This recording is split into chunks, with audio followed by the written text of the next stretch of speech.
Donc moi, je suis élue chargée de la coopération solidaire dans une région. Mais je voudrais, avant peut-être de répondre précisément à vos questions qui concernent le domaine d'action de la région Rhône-Alpes, je voudrais essayer de dire que la coopération décentralisée, finalement, elle ne peut agir qu'en complément des autres niveaux d'action. Et du coup, je voudrais poser un certain nombre de questions qui ont été abordées dans le débat précédent ou qui n'ont pas été abordées sur la cohérence des politiques. Et puis je reviendrai après sur la région de Tombouctou peut-être, et puis sur la Réunion de Lyon.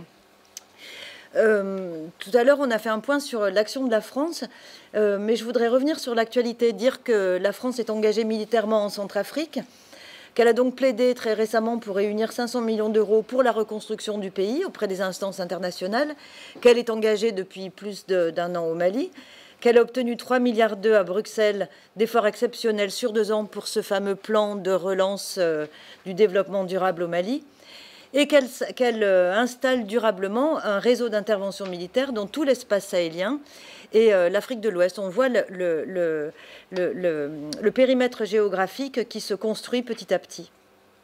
Et on peut se demander si c'est pour se préoccuper des populations qui sont touchées par l'instabilité ou si c'est pour mettre en place un dispositif de sécurité aux portes de l'Europe.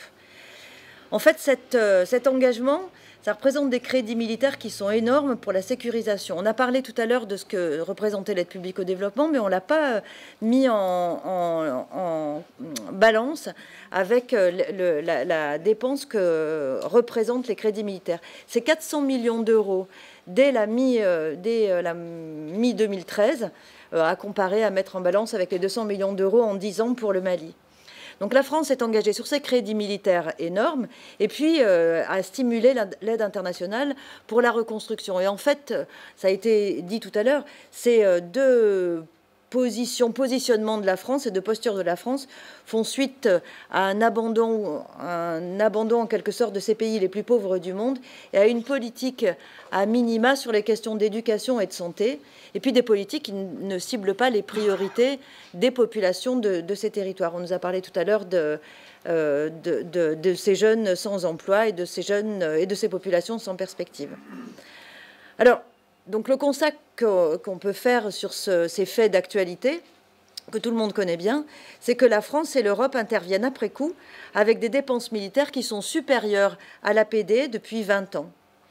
Un deuxième constat qu'on peut faire, alors suite aux déclarations de Bruxelles et de cet effort nouveau entrepris pour le Mali, c'est que cet effort, il n'est pas si nouveau que ça, parce que pour la plupart, cet effort consiste en la reprise de l'aide antérieure qui avait été gelée pendant le conflit. Alors maintenant, ce qu'on peut dire, c'est que c'est vrai que si on veut sortir du conflit, il faut une ambition des politiques publiques et des moyens internationaux à la hauteur des enjeux. Et moi, je partage un certain nombre de constats qui ont été faits par M. Mikhaïlov, qui était à la table ronde précédente, qui disait qu'il y avait un manque de prise de conscience de la vacuité des solutions actuelles par les autorités internationales, et puis qu'on continuait le business as usual. Et il parlait aussi, d'ailleurs ça a fait l'objet du débat, du désinvestissement du développement agricole et rural, alors que l'agriculture, peut-être ça n'a pas été assez dit, c'est une principale source d'emploi sur ces territoires. Je pense à agriculture et élevage, principale source d'emploi sur ces territoires, moteur du développement sur ces territoires, et puis source de meilleure sécurité alimentaire également. Donc, moi, je reviens sur ce qui a été dit aussi. Le désinvestissement du développement agricole, il est relativement récent, puisqu'il y a eu une période, effectivement, où la France était engagée. Et on voit bien maintenant l'état du ministère de l'Agriculture au Mali, qui n'a pas de moyens, pas de capacité pour porter une stratégie de développement agricole cohérente et pertinente et efficace sur le territoire. Après, je voulais revenir sur 2 ou 3 points qu'avait soulevé M. Mikhaïlov, en particulier sur ce plan Marshall et le fonds multibailleur dont il a parlé, et sur la pertinence de la France pour porter ce programme de développement. Et je reviens sur ce que je disais en introduction, la question du volontarisme militaire en Afrique subsaharienne qui décrédibilise ou en tout cas fait que l'action française est contestée sur ces territoires. Vous avez peut-être entendu parler au moment de Noël de la visite de M. Le Drian auprès des troupes françaises, où il en a profité pour annoncer un accord militaire France-Mali à signer l'anniversaire du jour du départ du dernier soldat français au Mali en 1960. S'il y a une annonce qui fait lever les foules et qui décrédibilise ce que la France veut porter sur ces territoires, c'est bien ce type d'annonce.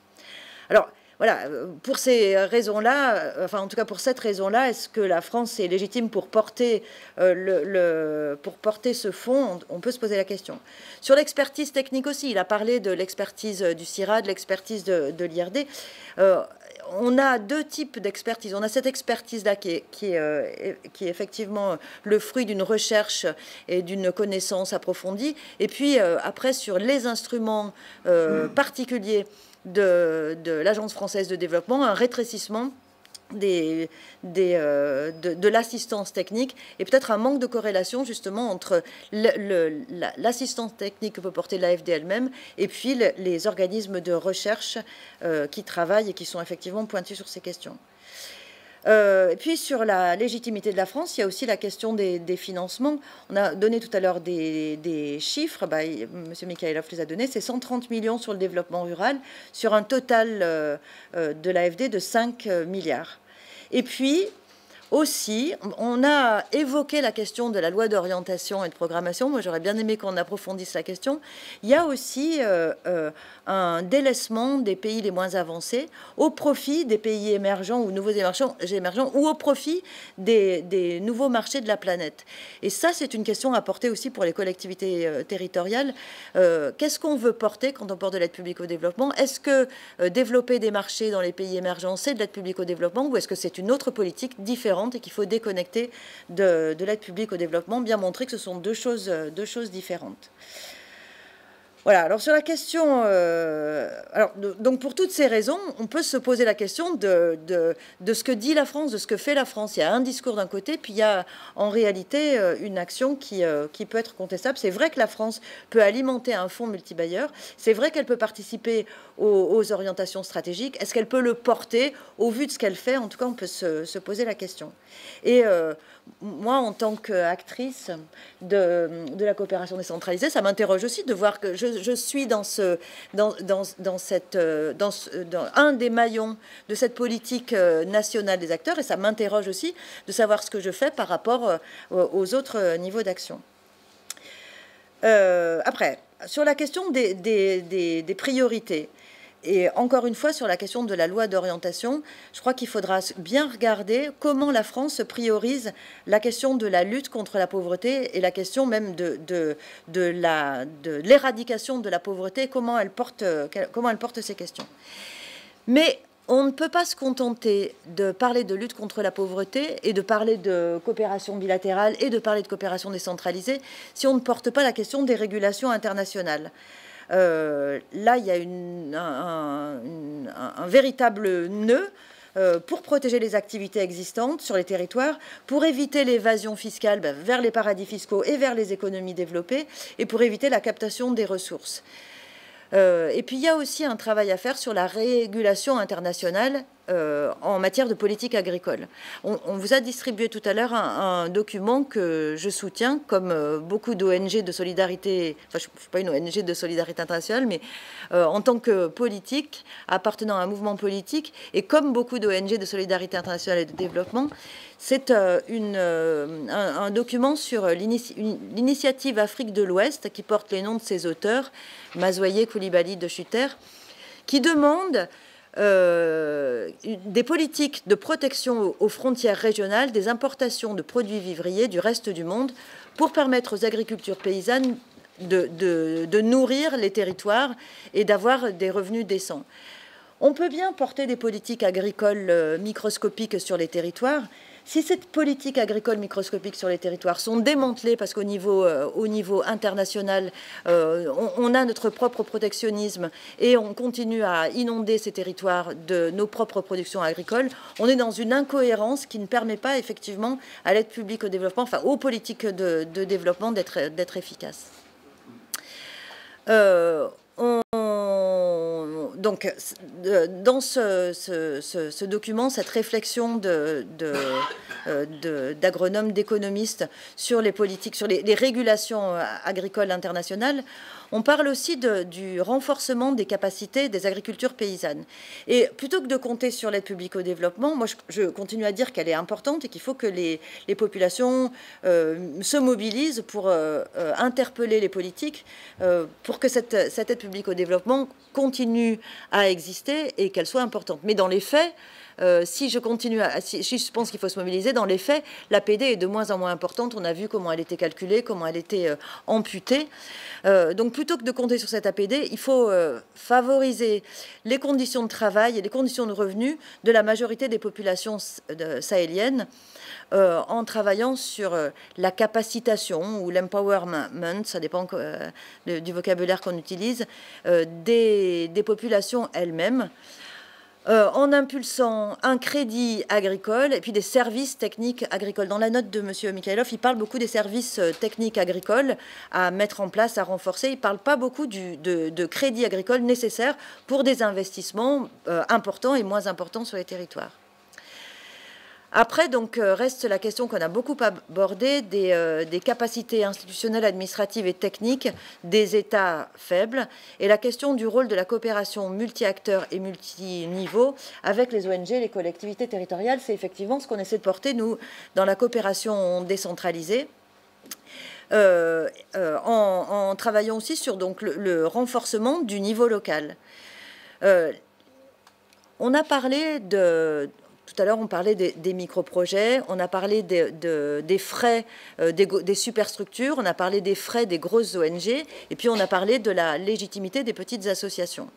Je crois qu'il faut trouver une façon de porter des stratégies de territoire. Les très grosses ONG, elles ont des politiques, elles font du travail intéressant. On parle du manque d'appropriation. D'ailleurs, ce terme d'appropriation, il peut interpeller aussi. Appropriation, ça veut dire que ça vient d'ailleurs et qu'on on se l'approprie, c'est-à-dire que ça ne vient pas de soi quand on se l'approprie. Et donc ça se pose la question de qui crée, qui porte, qui conçoit les politiques locales. Il y a des acteurs au niveau local. Il y a une société civile, il y a des syndicats, il y a des organisations paysannes, il y a des groupements d'intérêt économique, des organisations de femmes, des élus. Donc il y a tout un tissu, tout un réseau d'acteurs, même si les États sont faibles, ils existent, ces acteurs. Se contenter peut-être de rester dans la discussion d'acteur à acteur, c'est peut-être pas suffisamment travailler sur la pérennité. Moi, je pense que la coopération décentralisée, elle a un rôle à jouer dans la coordination de ces différents acteurs et dans l'ancrage des politiques sur le territoire. Les associations, les ONG font du bon travail, mais peut-être que pour que ce travail s'ancre sur les territoires, c'est important de les raccrocher à une collectivité. Une collectivité, elle a la capacité d'inscrire des politiques sur la durée, de faire des stratégies, pas simplement de dire on va construire une école, mais d'essayer de réfléchir sur un programme pluriannuel d'investissement en réfléchissant à comment on organise la stratégie de construction d'écoles et des équipements des écoles. Ça peut se faire en lien avec la société civile et en lien avec les différents acteurs du territoire. Parce qu'on posait la question de l'expertise tout à l'heure. L'expertise, elle est au niveau des acteurs qui ont l'expertise de leur territoire, qui en connaissent précisément les besoins. Mais l'expertise, elle doit être aussi ancrée au niveau institutionnel, et les collectivités locales, elles ont un rôle à jouer pour coordonner l'ensemble. Donc voilà, la coopération décentralisée, elle doit faire partie des processus de concertation et de pilotage à sa place et en lien avec les autres niveaux. Donc vous posiez tout à l'heure la question de la réunion de Lyon. Cette réunion de Lyon, elle était importante. Elle était importante pour nous en région Rhône-Alpes, parce qu'on a eu beaucoup de mal à maintenir la coopération avec la région de Tombouctou dans une période de crise où tout le monde souhaitait lever le pied et attendre avant attendre que la situation soit régularisée avant de pouvoir continuer à financer du développement localement. Évidemment, on ne pouvait plus financer du développement tel qu'il avait été fait, mais on a continué à maintenir une aide en trouvant des solutions pour permettre aux collectivités de participer aux réunions à Bamako et de pouvoir contribuer à la réflexion générale sur la distribution de l'aide. Et on a lutté pendant ce temps de crise aiguë pour essayer de maintenir en tout cas les liens. Et on a été aidé en cela par les organisations de la région Rhône-Alpes qui étaient très mobilisées. Quelqu'un l'a dit tout à l'heure que ça durait depuis 1984. Donc il y avait une mobilisation locale qui nous a aidés, merci, à mobiliser les élus aussi. Et donc cette réunion était importante parce qu'elle permettait enfin à la coopération au Mali, et en particulier la coopération de la région Rhône-Alpes avec Tombouctou, de prendre une réalité, une visibilité au niveau du territoire. Et donc elle lui a donné en quelque sorte une légitimité politique, ce dont elle manquait à ce moment-là. Mais il y a un certain nombre de décisions qui ont été prises là, celle dont vous parliez à l'instant, de renforcer la place des collectivités territoriales dans les processus de concertation, dans les processus de discussion et dans l'attribution de l'aide. On n'a pour le moment toujours pas vu les résultats. Tout à l'heure, quelqu'un parlait des délais et du temps. Les collectivités territoriales ne sont toujours pas en mesure n'ont toujours pas reçu l'aide. Donc il y a un certain nombre de déclarations qui ont été faites, mais sur la concrétisation, ça n'a pas été fait. Juste un mot sur le cœur de métier de la coopération décentralisée. Le cœur de métier, c'est ce qu'on appelle l'appui institutionnel. C'est-à-dire que les collectivités, elles signent des conventions de coopération avec des collectivités partenaires. Et leur rôle, c'est de permettre à la collectivité de monter en capacité pour faire ce que vous disiez tout à l'heure, de la maîtrise d'ouvrage, c'est-à-dire piloter un certain nombre d'actions, et puis même faire des stratégies de territoire. Je pense que c'est un aspect intéressant et essentiel même de la coopération décentralisée. Mais la coopération décentralisée ne doit pas se borner à cet aspect-là. Elle doit considérer aussi ce qu'on appelle l'appui au processus démocratique, c'est-à-dire le renforcement à l'organisation et à la participation de la société civile, puisque les collectivités ne sont légitimes dans la prise de décision que si cette prise de décision est bien remontée des besoins de la population et concertée avec les populations. Et donc, à nous de mettre en place des programmes qui permettent à la société civile de participer à l'organisation. Voilà, parce que c'est effectivement en permettant la mobilisation de la société civile et de sa représentation générale et en permettant le débat qu'on peut aller vers l'intérêt général. Voilà, je veux juste dire une petite chose pour terminer, ce qui a été dite en introduction par M. Vermenot, qui disait la question de la coopération internationale va avoir une place très importante pendant les préparations des élections à venir. Peut-être, mais on est actuellement dans une période de crise où les moyens se réduisent et où du coup on se pose beaucoup la question dans les exécutifs municipaux et régionaux, la question de la légitimité des fonds qui sont dépensés par les collectivités, de la transparence et de ce qui s'appelle le retour sur investissement. Et se pose aussi la question de la légitimité des fonds versés sur l'aide publique au développement, contrairement aux fonds qui sont versés dans l'appui aux entreprises des régions et des villes pour avoir du retour sur investissement palpable en monnaie sonnante et trébuchante sur les territoires. Donc, moi, je pense qu'il faut être vigilante sur ces questions et que les collectivités, elles ont non seulement un rôle dans l'aide publique au développement, à leur place dans le paysage institutionnel national et international, mais elles ont aussi un rôle à jouer sur les territoires, là, pour mobiliser les acteurs, les jeunes, les acteurs de l'éducation populaire, les moins jeunes, les femmes et les hommes, pour valoriser en fait ce que la coopération apporte sur les territoires, ce qu'elle apporte en termes d'ouverture au monde, ce qu'elle apporte en termes de rencontres humaines, ce qu'elle apporte en termes de réflexion partagée sur où va le monde et comment les humains peuvent vivre ensemble sur ce monde, pour que effectivement on garde les valeurs d'aide publique au développement comme des valeurs prioritaires, parce que ce sont des valeurs humanistes, et qu'on comprenne bien que les politiques d'appui aux entreprises des territoires ne sont pas des politiques d'aide publique au développement, que ce sont d'autres formes de politiques, et qu'il ne faut pas confondre les deux, et que dans les politiques internationales, il faut continuer à valoriser l'aide publique au développement. Bien, merci à nos deux intervenants.